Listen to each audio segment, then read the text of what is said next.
สวัสดีครับไอ้ปอครับครับสวัสดีครับหมอรวยFCทุกคนนะครับผมอืโอ้มเคยได้ยินข่าวว่าผู้ใหญ่เขาหักเดียววันเขาผู้ใหญ่เขาอยู่ครับ7007แหละครับตัวเจาะเพิ่นเนาะอืว่านมเลขไทยเบิ่นก็เข้าดิธรเด้รมดาน้อย3มื้อ4มื้อกับมื้อวานนี่ดิอืถ้าคนแปลมงเป็นแหน่หรือนั่น4มื้อซ้อนแล้วนะครับอ๋ออืมสำหรับผู้ใหญ่นะไทยก็เข้าของเพิ่นเนาะอืมครับผมเมื่อวานนี่ก็ตัวเจาะเพิ่นเต็มๆเลย0770เนี่ยเป็นให้ตัวใดวันเนี่ย3 ตัว570ครับแม่เต็มเลยตัวเนี่ยแม่นเต็มๆเลยเดี๋ยวผู้ใหญ่แล้วมาแล้วก็เน้น7 กำลังมาแรงแล้วโอ้ยมาแรงอยู่ครับช่วงนี้เอาฝากติดกำลังมาตามทั้งแรงนะครับแม่ทั้งนช่องไอ้ปอกน้ำเด้อพี่น้องเนาะจะได้บ่พลาดโอกาสครับผมดีๆเนาะไอ้ปอกครับผมพารวยพิมพ์เข้าไปเนาะครับอืมสิพา FC รวย ครับเอาบอกไอ้เบอร์โทรไอ้ดีไลน์เนี่ยเด้อพี่น้องคนอยากเข้าไปติดตาม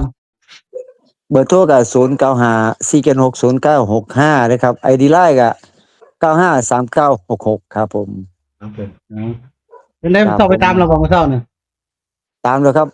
โลดต่ออย่างนายเอ็มเลยไปด้วยตามอืเท่าเลยมอืรมวนโทรด่วนๆเลยลงด่วนๆเลยว่าช่วงนี้กำลังมาแห้งเขาก็ต้องตามก่อนนะ อืมครับผม นะครับผมก็ตามเบิ่งเลยครับกำลังช่วงนี้กำลังขาขึ้นเนาะครับคุณยายนี่เราสิเป็นนั่นเราหายป่วยแล้วบ่ไฟก็ไปมาๆจังซั่นล่ะก็ตามกุตกกิ๊กๆคือเห็นแหละครับผู้ผมเฒ่าเนาะตามตามภาษาผู้เฒ่าแหล้วครับผมครับหลวงปู่ข้างกายโอ้มัน80แล้วบ่ครับผมตัวหนึงเราหยุดไปก็พอเราป่วยแม่นบ่ครับผมปู่เราก็ป่วยเฮ็ดไปหนักพอจะแล้วก็บ่สบาไข้ยแหละครับหัวไข้กับให้เลยนะก็เลยขอปู่มาลงให้ที่สั่งครับสิมต่างเป็นแนวน้ำช่วยทางเบิ่กันเนาะงนะครับครับผมตัวนี้ปู่เพิ่นกำลังสั่งสิมกับอาจารย์ทองดีเนาะครับผมที่ว่าเป็นอ่าส่งมานิมิตดีที่ถ้าผู้ใหญ่ถ้าไกลเพิ่นส่งมาให้ซอยสั่งสิม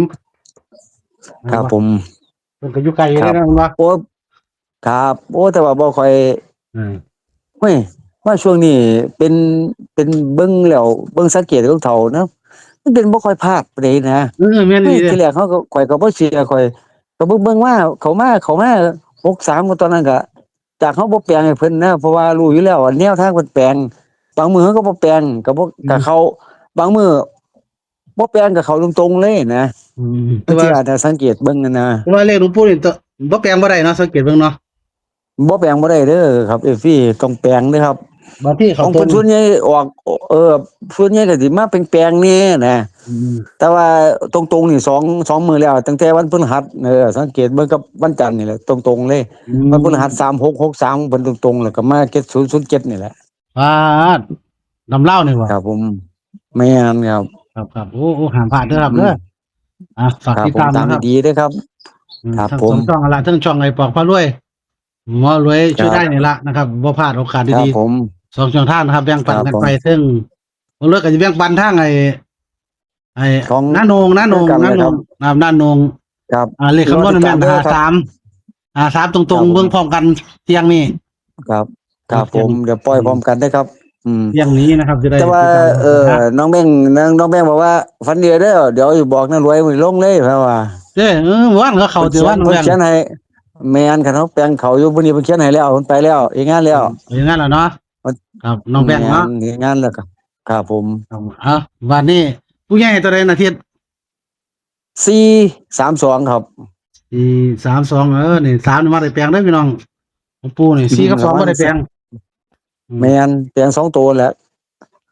คือ43กับ32นั่นแหละได้แปลงของเพิ่น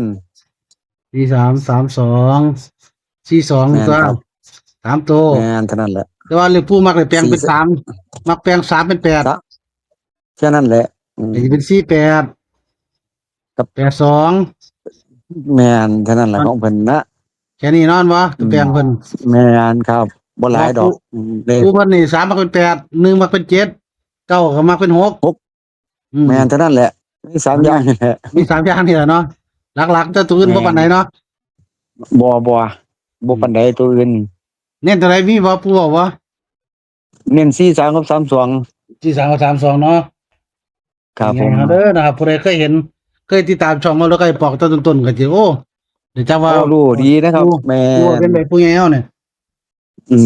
มสุดยอดอยู่ เป็ แล้ น ว อา ค จา รั ร บ ย์อาจารย์คุลกาตลอดก็ได้อาจารย์คุลกาเป็นไงล่ะ มาแล้วนี่ล่ะ ถึงว่าเราเนาะ มาแล้วเจ้าเราบอกเจ้าโทรไปหาเลย เด้โอ้ก็ได้อยู่เรายาก สัม บ่ ภาษณ์ เนี่ เพิ่นเลยว่าเนาะบ่เพราะนั้นยากหรอกมื้อนี้บ่ไปไสแล้วมั้ง เด้ครับก็สิ แม่น โอ้แต่ว่าสวยปอกแปลงเลขว่ะ อืม เออ ใส่ก็รวย ว่าสู่เจ้าแปลงเลขว่าวันเขาเนาะเนาะ อืม ว่าบ่ได้แปลง เสร็จ เลข แล้ คิด ว ว่า เดี๋ยว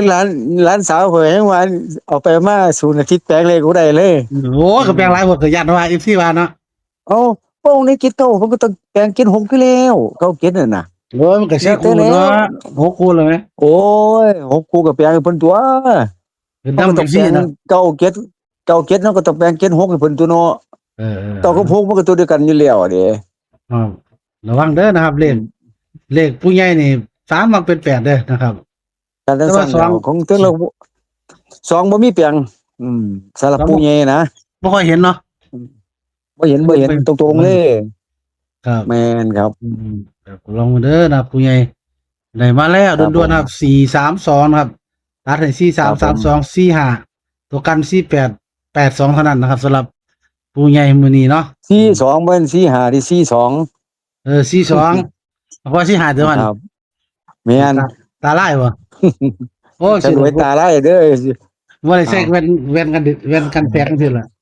แสงแยงตาบ่ได้มันเป็นนั่นเลยทุกคนน่ะ แม่น มันเฮาเฮ็ดงานกับไอ้เอิ้นหยังกับจอ แม่ ดาน เนาะ กับโทรศัพท์แม่นนึงเธอข่อยจะยืดตาวันนี้ เอ้ยตา ตา เบิ่ง ไล่เลยดิ มื้อคืนข่อยเฮ็ดผิดให้เจ้า โอ้ โอ้ยข่อยเบิ่งแล้วว่าอยู่กับผิดตาข่อยบ่ได้ตัวน้อยมันตายาวแล้วสังเกตเบิ่ง แม่นเพอเฮาส่องอยู่กับโทรศัพท์ตลอดแม่ อันตรายตัวนี้ แม่น เอ้ยผู้ จะ เฒ่า ไล่ แล้ว แล้ว ผู้เฒ่าแล้วเฮ็ดได้เนาะผู้หนุ่มก็ยังทำนี่อยู่ ผู้ใด เก่าแล้ว อืม ผู้เฒ่าไปแล้วนะผู้หนุ่มข่อยยังตาลายเนาะ โอ้ยข่อยมันธรรมดาสายตาข่อยมันจะกวงไกลเด้อ เอ้ ยังมันขึ้นอยู่ไอ้ยขับรถได้ขี่รถได้สบายเลยข่อย โอ้ยสั่น สายตาข่อยมันดีแม่นบ่รู้นะสายตาคนสายตาดีแต่ใดเด้อมองหยังก็ทะลุปุบปงมาดิ เอาฝาก บ่เล่นบ่หัวเด้อครับพี่ครับ ครับผม ขอรวยเฮาก็ได้ฝากกดไลค์กดแชร์เพิ่นแหน่เพิ่นอยากเห็นแนวทางเด็ดๆไว้ๆก็ติดตาม2ช่องบ่พลาดแน่นอนเนาะ ครับผมโอ้ยเข้าซุมื้อเด้อครับ2ช่องนี่ทั้งลาวทั้งไทยเด้อครับ แม่น บ่พลาดทั้งเที่ยนี่ล่ะทั้งน้อยทั้งลาวทั้งไทยเข้าซุมื้อเด้อครับ2ช่องนี่เนาะครับ ผู้ใดมา บ่ ฝากน้อย นาทีได้สิแม่น น้อยก็เล่นได้ลาวก็เล่นได้ไทยก็ดีคือกัน แม่นครับบ่เคยพลาดทั้งเที่ยเดียวแต่ละมื้อเอาสังเกตแต่ละมื้อเด้อทั้งน้อยทั้งลาวทั้งน้อยทั้งลาวนะบ่พลาดทั้งเที่ยนี่ล่ะ ครับไปซี่พุ่นเล่นน้อยมันก็ได้เฮ็ดซุมื้อยืนบ่ แม่เอ้ยน้อยก็ได้เฮ็ดซุมื้อแม่น เพิ่นก็ได้ใช้อยู่แล้วค่ะปลาทูคืออาจารย์เพิ่นว่าค่ะปลาทู5บาท10บาทนะ คิดว่าคั่นว่าติ เพิ่นก็ได้ใช้แม่เพิ่นก็ได้ใช้ได้ซอยอยู่นะสิไปรอแต่ไทยพุ่น15มื้อมันจะออกทีนึงเห็นบ่ล่ะ นั่นได้ใส่อยู่ติ อัน อ้าว นั่นได้ใช้นี่อันนี้ได้ใช้ครับ ครับด้วยกันน้ำแม่นก่อนเนาะ ครับ